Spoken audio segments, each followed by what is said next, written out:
నమస్కారం NSTV news కి స్వాగతం. హెడ్లైన్ చూద్దాం.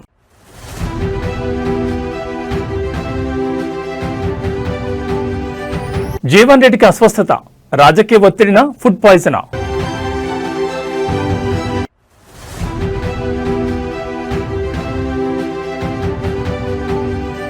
పంచాయతీరాజ్లో భారీ సంస్కరణలు, ఎంపీటీసీ జెడ్పీటీసీ వ్యవస్థల రద్దు.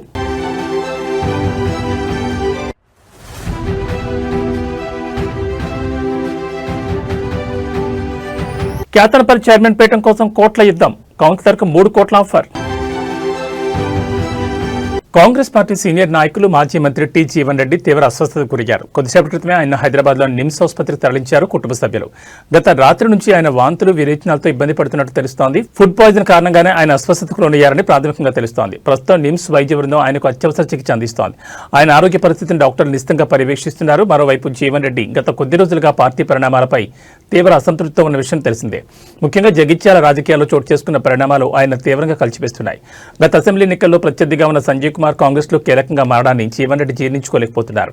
ఇటీవల జరిగిన మున్సిపల్ ఎన్నికల్లో తన వర్గానికే కేవలం 20 టికెట్లు ఇచ్చి సంజయ్ కుమార్ వర్గానికి 30 టికెట్లు ఇవ్వడంపై ఆయన రాష్ట్ర నాయకత్వంపై నిప్పులు చెరిగారు. ఫలితాల అనంతరం కీలకమైన మున్సిపల్ చైర్మన్ పదవిని కూడా సంజయ్ కుమార్ వర్గానికి కట్టబెట్టడంపై జీవన్ రెడ్డి తీవ్ర ఆగ్రహంతో ఉన్నట్లు సమాచారం. అటు రాజకీయ ఒత్తిడి, ఇటు అనారోగ్యం, ఈ 2 అంశాలు ఇప్పుడు జిల్లా రాజకీయాల్లో చర్చనీయాంశంగా మారాయి. ఇన్ని బాధలు, ఇన్ని అవమానాలు తట్టుకునే కానీ నిలబడుతున్నా. ఈ అవమానాలు ఎంతకాలం భరించుడు, ఈ అవమానాలు ఎంతకాలం భరించుడు అని చెప్పి అంటున్నాను నేను. 20వ తారీఖు నాడు ఏది అవుతుందో ఎమ్మెల్యే గారితో కలిసిందట. 28 నాడు ఏదో మరి నామినేషన్ ఎన్ని వేసినా తెలియదు. 28, 29, 30 నాకు తెలియదు. ఇప్పుడు ఆయన కుర్చీలో కూర్చున్నాడు. మరి ఈయన గానికి ఏం అనుబంధం, ఏ రుణం తీసుకుంటున్నా ఏందో మాకు తెలియదా? మమ్మల్ని బలిపెడుతున్నావు కదా, నువ్వు మమ్మల్ని బలిపెడుతున్నావు కదా అంటున్నాయి అనేది.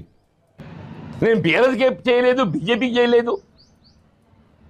కాంగ్రెస్ అన్యాయం జరిగింది. టికెట్లు దొంగలకి ఎత్తుకపోయిండు, అర్ధరాత్రి కన్న వేసి ఎత్తుకపోయిండు. పక్కింటి కన్న వేసి ఎత్తుకపోతాడో ఎమ్మెల్యే గారు మన టికెట్లు ఎత్తుకపోయిండు, బీఫామ్ చేతి గుర్తు ఎత్తుకపోయిండు. మన విధిలోకి ఏదైతే ఉందో ఇవాళ ఇవాళ ఈ వేరే గుర్తుతో మీ ముందుకు వచ్చినామని చెప్పిన తప్ప ఏం మాట్లాడలేదు. ఎక్కడ కూడా కాంగ్రెస్ పార్టీ భిన్నంగా మాట్లాడలేదు. మరి అసలు ఈ మానసిక క్షోభ అనేది, దీనికి ముగింపు ఎట్లా వస్తుంది ఏంది అనేది నాకు కూడా ఉంచుకోలేకపోతున్నాయి. అని ఇన్ని అవమానాలు భరిస్తూ కాంగ్రెస్ పార్టీలో కొనసాగటం ఆలోచించుకునే పరిస్థితి ఏర్పడుతుందని చెప్పంటారు. ఇన్ని అవమానాలు భరిస్తూ ఇంత ఆత్మక్షోభతోని కాంగ్రెస్ పార్టీలో కొనసాగటం ఆలోచించుకునే పరిస్థితి ఇలా ఏర్పడుతుందని చెప్పండి. మరి భవిష్యత్తు ఇలా ఎటు దారి తీస్తుందో ఏంటో కానీ ఇప్పటికైనా అధిష్టానం ఏదైతుందో, లేకుంటే ఇది ముగింపు కాదు కదా. ఈ ఎన్నిక ముగింపు కాదు కదా. ఈ వేధింపులు ఏదైతుందో ఆయన ఎమ్మెల్యే ఉన్నంతకాలం కొనసాగుతాయి. ఈ వేధింపులు ఇంతటితో ముగిసేటివి కాదు. ఈ వేధింపులు ఏదైతుందో ఆయన ఎమ్మెల్యే ఉన్నంతకాలం కొనసాగుతాయి. మరి ఈ వేధింపులు భరించుకుంటా, ఈ మానసిక క్షోభను భరించుకుంటా కాంగ్రెస్లో కొనసాగడం సాధ్యమేనని చెప్పి అనిపిస్తుందని చెప్పి అంటున్నాను. రియల్లీ మరి అసలు ఏంటి దారి ఎటు ఉంటుంది ఏంటి అనేది నేను ఊహించుకోలేకపోతున్నాను చెప్పంట. ఇతోనైనా ఈ మనోవేదన పంచుకుందాం అని చెప్పని నేను మాట్లాడుతున్నాను. అంతకంటే ఎక్కువ నేను చెప్పగలిగేది లేదు. మీరు పరిస్థితులని గమనిస్తున్నారు అని చెప్పంటున్నా. తెలంగాణ రాష్ట్ర రాజకీయాల్లో మరో సంచలన మార్పునకు ప్రభుత్వం రంగం సిద్ధం చేస్తోంది. దశాబ్దాలుగా కొనసాగుతున్న ఎంపీటీసీ జెడ్పీటీసీ వ్యవస్థలను పూర్తిగా ఎత్తివేసే దిశగా రాష్ట్ర ప్రభుత్వం తీవ్రంగా ఆలోచిస్తున్నట్లు విశ్వసనీయ సమాచారం అందుతోంది. ఈ వ్యవస్థల వల్ల ఆశించిన ప్రయోజనం లేదని, ఎన్నికైన సభ్యులకు సరైన అధికారాలు, బాధ్యతలు లేకపోవడమే దీనికి ప్రధాన కారణమని ప్రభుత్వం భావిస్తోంది. ఇకపై ఎంపీటీసీ జెడ్పీటీసీలకు నేరుగా ఎన్నికలుండవు. సభ్యుల స్థానంలో సర్పంచులు నేరుగా ఎంపీపీలను ఎన్నుకునే విధానాన్ని తీసుకురావాలని చూస్తున్నారు. అదేవిధంగా ఎంపీపీలే కలిసి జిల్లా పరిషత్ చైర్మన్ ఎన్నుకునే పరోక్ష పద్ధతిని ప్రవేశపెట్టే అవకాశం ఉంది. ఇతర రాష్ట్రాలతో అమలవుతున్న పంచాయతీరాజ్ విధానాలపై సమగ్ర నివేదిక ఇవ్వాలని ఇప్పటికే పంచాయతీరాజ్ శాఖను ప్రభుత్వం ఆదేశించింది. ఈ కీలక నిర్ణయంపై ఈ నెల 23 జరగబోయే కేబినెట్ భేటీలో విస్తృతంగా చర్చ జరిగే అవకాశం ఉంది. పంచాయతీరాజ్ శాఖ ఇచ్చే నివేదిక ఆధారంగా చట్టపరమైన చిక్కులు ఏమైనా వస్తాయా, రాజకీయంగా దీని ప్రభావం ఎలా ఉంటుంది అనే అంశాలను విశ్లేషించిన తర్వాతే సర్కార్ తుది నిర్ణయం తీసుకోనుంది. ఒకవేళ ఇదే జరిగితే స్థానిక సంస్థల ఎన్నికల స్వరూపమే పూర్తిగా మారిపోనుంది. ఇది పాత పద్ధతికి చరమగీతం పాడుతుందా, లేక కొత్త వివాదాలకు దారితీస్తుందా వేచి చూడాలి.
మంచిర్యాల జిల్లా కేతనపల్లి మున్సిపాలిటీ చైర్మన్ పీఠం ఇప్పుడు రాష్ట్ర వ్యాప్తంగా హాట్ టాపిక్ గా మారింది. చెన్నూరు నియోజకవర్గంలో పట్టు నిలుపుకోవాలని ఒకరు, అధికారాన్ని హస్తగతం చేసుకోవాలని మరొకరు వేస్తున్న ఎత్తుగడలతో రాజకీయాలు రణరంగాన్ని తలపిస్తున్నాయి.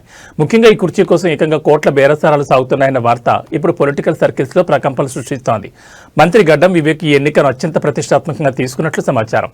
సంఖ్యాబలం లేకపోయినా ఎలాగైనా చైర్మన్ పీఠాన్ని దక్కించుకోవాలని ఆయన వ్యూహాలు రచిస్తున్నట్టు తెలుస్తోంది.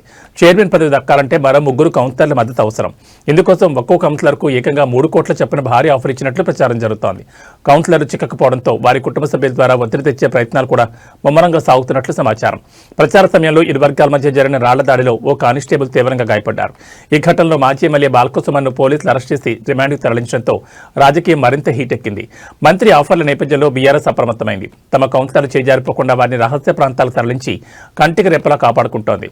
బలం లేకపోయినా బేరసారాలతో పీఠం దక్కించుకోవాలని మంత్రి చూస్తుంటే తమ కోటాను కాపాడుకోవాలని గులాబీదళం పోరాడుతోంది. మరి ఈ కోట్ల రాజకీయం ఎటు దారితీస్తుంది? కేతనపల్లి పీఠంపై ఎవరు కూర్చుంటారు అనేది ఇప్పుడు ఉత్కంఠ రేపుతోంది.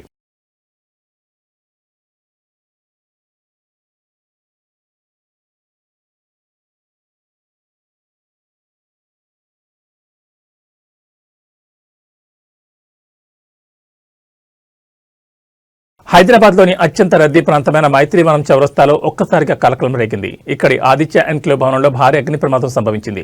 నీలగిరి బ్లాక్ మొదటి అంతస్తులోని రామ్దేవ్ ఇన్ఫోటెక్, శివం టెక్నాలజీ దుకాణాల్లో మంటలు చెలరేగి క్షణాల్లోనే ఆ ప్రాంతమంతా దట్టమైన పొగలు అలుముకున్నాయి. ప్రమాదం జరగగానే విద్యార్థులు భవనం కిందకు పరుగులు తీశారు. లోపల చిక్కున్న వారిని పోలీసులు, హైడ్రా సిబ్బంది నిచ్చెనల సహాయంతో అత్యంత చాకచక్యంగా సురక్షితంగా బయటకు తీసుకొచ్చారు. ఘటనా స్థలాన్ని చేరుకున్న అగ్నిమాపక సిబ్బంది శ్రమించి మంటలు నరికివేశారు. ఎవరికి ఎలాంటి ప్రాణ నష్టం జరగకపోవడంతో అటు తల్లిదండ్రులు, ఇటు అధికారులు ఊపిరి పీల్చుకున్నారు. ప్రాథమిక సమాచారం ప్రకారం గ్రౌండ్ ఫ్లోర్లోని ఎలక్ట్రికల్ ప్యానెల్ బోర్డులో షార్ట్ సర్క్యూట్ సంభవించడమే ఈ ప్రమాదానికి ప్రధాన కారణమని ప్రత్యక్ష సాక్షులు చెబుతున్నారు. మంటలు మొదటి అంతస్తు చేరడం, దట్టమైన పొగలు 2వ అంతస్తు వరకు వ్యాపించడంతో ముందస్తు జాగ్రత్తగా భవనాన్ని పూర్తిగా ఖాళీ చేయించారు. అమీర్పేట్ వంటి రద్దీ ప్రాంతాల్లో వేలాది మంది విద్యార్థులుండే భవనంలో ఈ ప్రమాదం జరగడం భద్రతా ఏర్పాట్లపై మరోసారి ప్రశ్నలు రేకెత్తిస్తోంది.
ఆంధ్రప్రదేశ్ శాసనమండలి వేదికగా ఈ రోజు ఊహించని పరిణామాలు చోటు చేసుకున్నాయి. టీటీడీ నెయ్యి సరఫరా, ఇందాపూర్ డైరీ అంశం మరోసారి సభను కుదిపేసింది.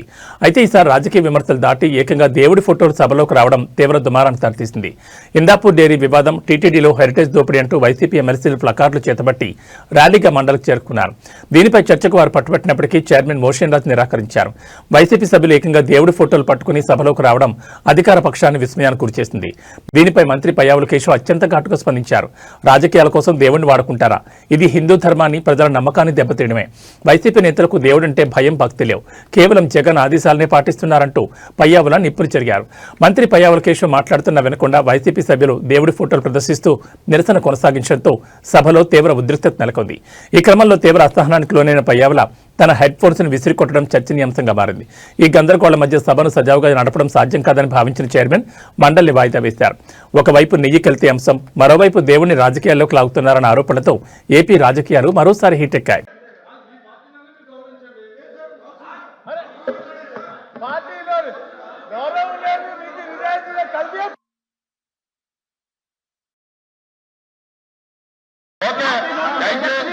ఇప్పుడు మీరు హౌస్ని గౌరవించేవాళ్ళైతే మీరు కింద దిగండి, మీరు కింద దిగండి, దిగండి.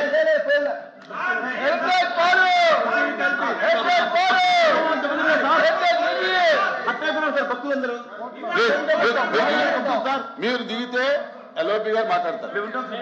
అని మీరు అలా మీరు దిగాలి, దిగాలి, మీరు దిగాలి.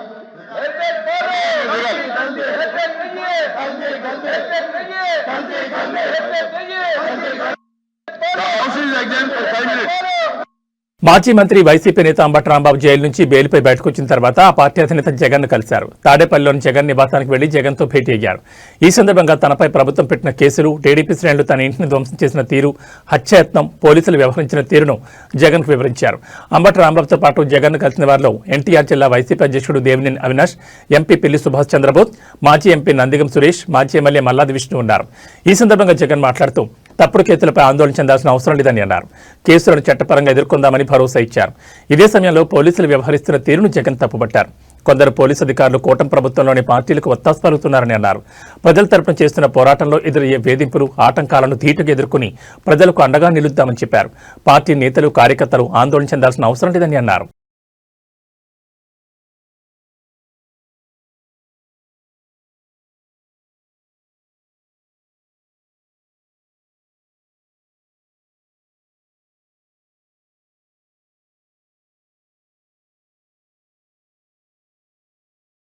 ముఖ్యమంత్రి చంద్రబాబు నాయుడు ఢిల్లీలో పర్యటిస్తున్నారు. ఢిల్లీలోని భారత్ మండపంలో జరుగుతున్న ఇండియా ఏఐ ఇంపాక్ట్ సమిట్ 2026లో ఆయన పాల్గొన్నారు. ఆంధ్రప్రదేశ్ను ఆర్టిఫిషియల్ ఇంటెలిజెన్స్ రంగంలో అగ్రగామిగా నిలపేందుకు పలు కీలక ఒప్పందాలు, ఉన్నత స్థాయి సమావేశాల్లో ఆయన పాల్గొంటున్నారు. ఉదయం 9:30 గంటలకు జరిగిన AI accelerators fuelling India's economic growth plenary సెషన్లో అస్సాం ముఖ్యమంత్రి హిమంత్ బిశ్వ శర్మ, కేంద్ర మంత్రి జితిన్ ప్రసాద్తో కలిసి చంద్రబాబు పాల్గొన్నారు. అనంతరం కేంద్ర మంత్రి Ashwini Vaishnaw, World Economic Forum CEO Borge బ్రెండ్తో కలిసి కృత్రిమ మేధస్సు ద్వారా పోటీతత్వం అనే అంశంపై జరిగే రౌండ్ టేబుల్ సమావేశంలో పాల్గొంటారు. ఈ పర్యటనలో భాగంగా ముఖ్యమంత్రి సమక్షంలో రాష్ట్ర ప్రభుత్వం పలు ప్రతిష్టాత్మక సంస్థలతో ఒప్పందాలు చేసుకోనుంది. IBM, United Nations International Computing Centre, IIT Madras, Nvidia వంటి సంస్థలతో ఏఐ మౌలిక సదుపాయాలు, క్వాంటం నైపుణ్యాభివృద్ధికి సంబంధించి మొత్తం 7 ఒప్పందాలు కుదరనున్నాయి. వీటితో పాటు యునైటెడ్ కింగ్డమ్ ప్రతినిధి బృందంతోనూ చంద్రబాబు భేటీ కానున్నారు. అదేవిధంగా అరాంకో, అడోబ్, ఆటోడెస్క్ వంటి ప్రపంచ ప్రఖ్యాత కంపెనీల ఎండీ, సీఈఓలతో కూడా సమావేశమై రాష్ట్రానికి పెట్టుబడులను ఆకర్షించడంపై చర్చిస్తారు.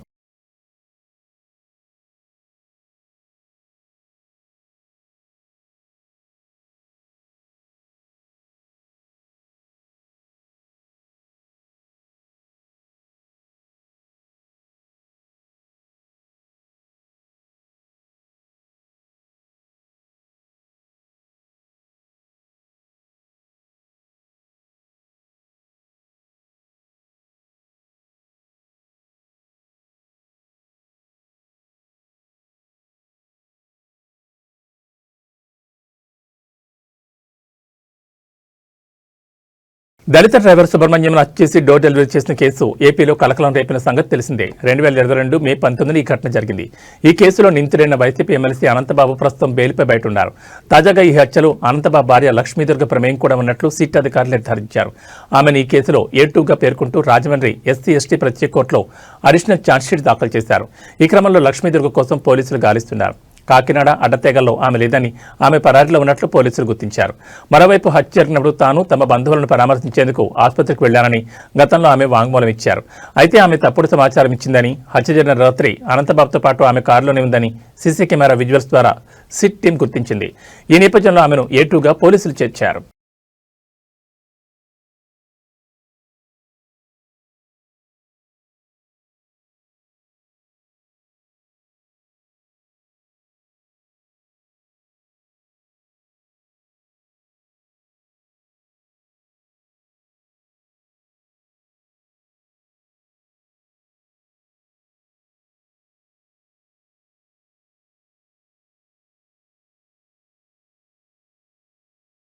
రాష్ట్రంలోని గ్రామ పంచాయతీ సర్పంచులకు ఆంధ్రప్రదేశ్ ప్రభుత్వం శుభవార్త చెప్పింది. 15వ ఆర్థిక సంఘం నిధుల వినియోగానికి అనుమతినిస్తూ కీలక ఉత్తర్వులు జారీ చేసింది. ఈ మేరకు పంచాయతీరాజ్ గ్రామీణాభివృద్ధి శాఖ అధికారికంగా ఆదేశాలిచ్చింది. ప్రభుత్వ తాజా నిర్ణయంతో గ్రామాల్లో పెండింగ్లో ఉన్న బిల్లుల చెల్లింపు ప్రక్రియ వేగవంతం కానుంది. జనవరి 5వ తేదీన గ్రామ పంచాయతీలు చేసిన తీర్మానాల ఆధారంగా ఈ నిధులను వినియోగించుకోవాలని ప్రభుత్వం తన ఉత్తర్వుల్లో స్పష్టం చేసింది. ఇప్పటికే పూర్తి చేసిన పనులకు సంబంధించిన వివరాలను మెజర్మెంట్ పుస్తకాల్లో నమోదు చేసి ఉంటే ఆ బిల్లులను చెల్లించొచ్చని తెలిపింది. గ్రామాల్లో చేపట్టిన వివిధ అభివృద్ధి పనులకు సంబంధించిన బిల్లులు చాలా కాలంగా పెండింగ్లో ఉండడంతో సర్పంచులు ఇబ్బందులు ఎదుర్కొంటున్నారు. ఈ నేపథ్యంలో 15వ ఆర్థిక సంఘం నిధులను వాడుకునేందుకు ప్రభుత్వం అనుమతి ఇవ్వడం వారికి ఊరట కలిగించే అంశం. ఈ నిర్ణయంతో పంచాయతీల్లో నిలిచిపోయిన చెల్లింపులకు మార్గం సుగమమైనట్లయింది.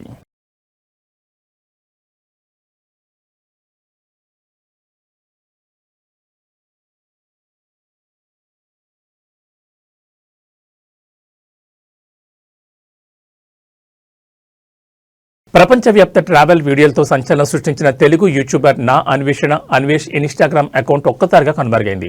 1.3 మిలియన్ ఫాలోవర్స్ ఉన్న ఈ అకౌంట్ బ్యాన్ కావడం చర్చనీయాంశంగా మారింది. గతంలో అన్వేష్ తన వీడియోలో భారతదేశాన్ని దూషించారని నటి కరాటే కళ్యాణి సిసిఎస్ పోలీసులకు ఫిర్యాదు చేశారు. దీంతో పోలీసులు విచారణ చేపట్టి మత విద్వేషాలు రెచ్చగొట్టేలా, దేశ ప్రతిష్టకు భంగం కలిగించేలా పోస్టులు ఉన్నట్లు గుర్తించారు. ముందుగా ఇన్స్టాగ్రామ్ యాజమాన్యానికి లేఖ రాసి అకౌంట్ వివరాలు సేకరించారు. తర్వాత మరో లేఖలో విద్వేషపూరిత కంటెంట్ ఉందని తక్షణమే అకౌంట్ తొలగించాలని కోరారు. ఇన్స్టాగ్రామ్ యాజమాన్యం పోలీసుల లేఖపై స్పందిస్తూ అన్వేష్ అకౌంట్ను క్షుణ్ణంగా పరిశీలించింది. నిబంధనల ఉల్లంఘన నిర్ధారణ అయిన వెంటనే బ్యాన్ చేసింది. ప్రస్తుతం అకౌంట్ సెర్చ్ రిజల్ట్స్ లో కనిపించడం లేదు. నమస్తే అందరికీ. నా ఇన్స్టాగ్రామ్ ఛానల్ ఏదైతే ఉందో అది పోయిందండి. నేను చాలా బాధపడుతున్నాను. అంటాననుకున్నారా బత్తాయిలు? రూపాయి దాని ఇన్స్టాగ్రామ్ ఇంకైతే పోతే ఇట్టిన ఈక. ఇప్పుడు మీరు జాగ్రత్తగా వినండి బత్తాయిలు. ఈ 2 చేతులు నా 2 ఇన్స్టాగ్రామ్స్ అనమాట. ఈ 2 కాళ్ళు నా 2 యూట్యూబ్ ఛానల్ అనమాట. నా బాడీ ఏదైతే ఉందో ఫేస్బుక్ అనమాట. ఈ 5ని నడిపించేది తెలివైన బుర్ర. ఎంతమంది కుక్కల్ని నిద్ర లేకుండా చేస్తున్నానే బత్తాయిల్ని, ఆ బుర్ర. సో ఇప్పుడు మీరు ఏం చేశారు? ఈ బత్తాయిలందరూ కలిపి ఈ చెయ్యిని ఎరగొట్టేశారు. ఇంకో చెయ్యి ఉంది, 2 కాళ్ళు ఉన్నాయి, నడుచుకుంటూ వెళ్ళిపోతాను. ఇప్పుడు ఈ ఇన్స్టాగ్రామ్ని కూడా ఎరగొట్టేశారు. 2 కాళ్ళు ఉన్నాయి, పరిగెత్తుకుంటూ వెళ్ళిపోతాను. ఇప్పుడు ఈ కాలు తీసేశారు. ఒంటి కాలు ఉంది, ఒంటి కాలుతో వెళ్ళిపోతాను. ఇప్పుడు ఆ 2 కాళ్ళు తీసేశారు. బాడీ ఉంది, దేకుంటూ వెళ్ళిపోతాను. బాడీ కూడా తీసేశారు. తల ఉంది, మాట్లాడుకుంటూ వెళ్ళిపోతాను. సో నేను దొరికితే తెయ్యాల్సిందేంటి? తల. సంభాజీ మహారాజ్కి ఎగురుతుంది కదా తల, అలా ఎగరాలన్నమాట. నేను ఎవరిని దేకనని తెలిసి ఇన్స్టాగ్రామ్ పోయింది, అది పోయింది, ఇది పోయింది. పనికొచ్చే పనులు చెయ్యను. నాకేమైనా ఉపయోగం ఉందా ఇన్స్టాగ్రామ్తో? నేను ఏమైనా ప్రమోషన్స్ చేశానా? ఏదైనా లింక్ ఇచ్చానా? నేను ఎవరినైనా మోసం చేశానా? నాకెందుకు ఇన్స్టాగ్రామ్ ఫాలోవర్స్ ఉంటే ఏంటి, పోతే ఏంటి? అది ఇంపార్టెంట్. యూట్యూబ్ లాస్ట్ మంత్ 8 లక్షల బ్యాంక్ బ్యాలెన్స్ నుంచి ఎంత 1,09,00,000 లాభమా? అది ఇన్స్టాగ్రామ్ ఉంటే పోతే ఏట. ఇదిగో వినాయకుడి మీద ప్రమాణకం చేసి చెప్తున్నాను, 2026 భర్తని క్షమించేదే లేదు. సత్యం అల్లా కూడా చెప్పిండా. నిద్ర లేనివ్వను, మీకు నిద్ర పట్టదు. 2026 నరకము చూపిస్తాను, నరకము. నేను ఎవరిని దేకను. ఫస్ట్ ఆఫ్ ఆల్ నేను ఎవరిని దేకను. నువ్వు గుర్తుపెట్టుకో. నాకు కావాల్సింది ఏంటి? ఆరోగ్యం. అది చూడు, ఆరోగ్యమే మహాభాగ్యం. వీళ్ళందరూ పోతేటి ఉంటేట్రా, మనుషులే ప్రాణాలే పోతున్నాయ్యా. ఓకే బగ్నరా, రేపు నుంచి రోజు వీడియో వస్తుందా? అల్వాల్ సర్కిల్ మత్స్యబొల్లారం మార్కెట్ సమీపంలో ఛత్రపతి శివాజీ మహారాజ్ జయంతి సందర్భంగా శివాజీ యూత్ అసోసియేషన్ ఆధ్వర్యంలో అన్నదాన కార్యక్రమం నిర్వహించారు. ఈ సందర్భంగా వారు మాట్లాడుతూ గత 5 సంవత్సరాల నుంచి ఛత్రపతి శివాజీ మహారాజ్ జయంతి సందర్భంగా ఇక్కడ అన్నదాన కార్యక్రమం నిర్వహిస్తున్నామని తెలిపారు. ప్రతి ఒక్కరూ సనాతన ధర్మాన్ని పెంచాలని, అందరూ ఐకమత్యమై మన హిందూ ధర్మాన్ని, సనాతన ధర్మాన్ని ఇలాగే కొనసాగించాలని కోరారు. మహారాష్ట్రలో ఎలా జరుపుకుంటారో మన తెలంగాణలో కూడా ప్రతి సంవత్సరం ఘనంగా జరుపుకోవాలని కోరారు. ఈ కార్యక్రమంలో సంపత్ యాదవ్, నాగరాజ్, సాయిబాబా యాదవ్, శేఖర్, శ్రీధర్, బబ్లు, బంటి సింగ్, అక్షయ్ గౌడ్, రాహుల్ సింగ్ తదితరులు పాల్గొన్నారు.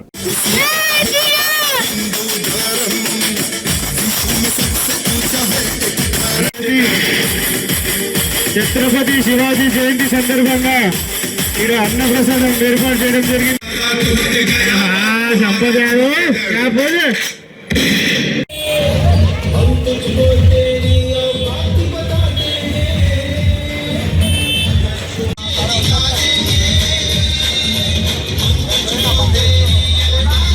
ఈరోజు మచ్చాపురం జెడ్పీహెచ్ స్కూల్ ద్వారా అన్నప్రసాదం కార్యక్రమం నిర్వహిస్తున్నాం. శివాజీ జయంతి మేము ఇప్పటి నుంచి కాదు, దగ్గర దగ్గర ఒక 5 years అయిపోయింది. ఈసారి మేము చేస్తున్నాం. మా శివాజీ గ్రూప్ తరఫు నుంచి అందరం నిలబడతాం. ఎప్పటికైనా సరే ఈ కార్యక్రమం ఉన్నంత వరకు ఎప్పటికీ సాగుతూనే ఉంటుంది. కాబట్టి మేమని కాదు, హిందువులందరూ ఏకం కావాలని కోరుకుంటాం. జై శ్రీరామ్. 5 years నుంచి మధ్యపరాలు చెప్పేసి కూడా ఛత్రపతి శివాజీ మహారాజ్ జయంతి చేస్తున్నాం. ఈసారి ఫస్ట్ మనం అన్నప్రసాదం చేసినాం. ఇంతకుముందుకు ఎప్పుడు మనం న్యూస్లో కానీ మన ప్రసాదం కానీ మంచినాం. మరి ఈసారి ఫస్ట్ టైం అన్నప్రసాదం చేస్తున్నాం. సో నెక్స్ట్ ఇయర్ కూడా ఇంతకన్నా మంచిగా చేయాలనుకుంటున్నాం.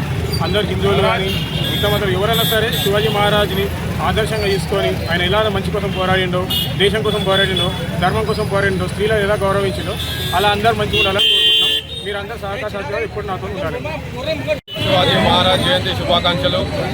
ఇక్కడ మచ్చబొలారం మందడివి డివిజన్లో జెడ్పిహెచ్ఎస్ స్కూల్ వద్ద గత 5 సంవత్సరాలుగా మా శివాజీ అధ్యక్షం ద్వారా ప్రతి ఒక్క ఏడాది అన్నప్రసాదం కార్యక్రమము, మరి శివాజీ జయంతి ఎలాగైతే మేము డెవలప్మెంట్ ప్రతి 5 సంవత్సరాల నుంచి చేసుకుంటూ వస్తున్నామో అలాగే ఇంకా ముందుకు మన సనాతన ధర్మాన్ని పెంచాలని ప్రతి ఒక్క హిందువును, ప్రతి ఒక్క యువతను అందరూ ఐక్యమత్తమై మన హిందూ ధర్మాన్ని, మన సనాతన ధర్మాన్ని ఇలాగే కొనసాగుతూ మొత్తం ప్రజల్లో మొత్తం మన హిందుత్వం ఏందో, మన సనాతన ధర్మాన్ని మనం ఎలాగైతే ఇప్పుడు మన ప్రజలందరూ మన తెలంగాణలో ఎలా తీసుకుపోతుంది, మన మహారాష్ట్రలో అదేవిధంగా మహారాష్ట్రలో ఎలాగైతే జరుపుతారో అదేవిధంగా మన తెలంగాణలో కూడా ప్రతి ఏడాది ప్రతి సంవత్సరం మహారాష్ట్ర కన్నా మరీ ఎక్కువ మన తెలంగాణలో కూడా తీసుకెళ్లాలని శివాజీ జయంతిని అందరు ప్రజలకు కోరుతున్నాము.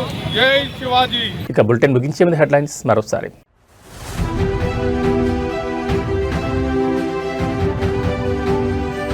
జీవన్ రెడ్డికి అస్వస్థత, రాజకీయ ఒత్తిడిన ఫుడ్ పాయిజనా?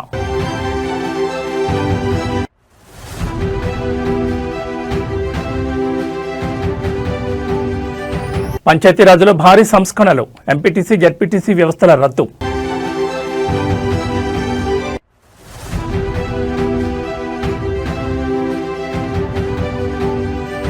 క్యాతనపల్లి చైర్మన్ పీఠం కోసం కోట్ల యుద్ధం, కౌన్సిలర్కు 3 కోట్ల ఆఫర్. ఏబీ బులెటిన్ విశేషాలు. నమస్కారం.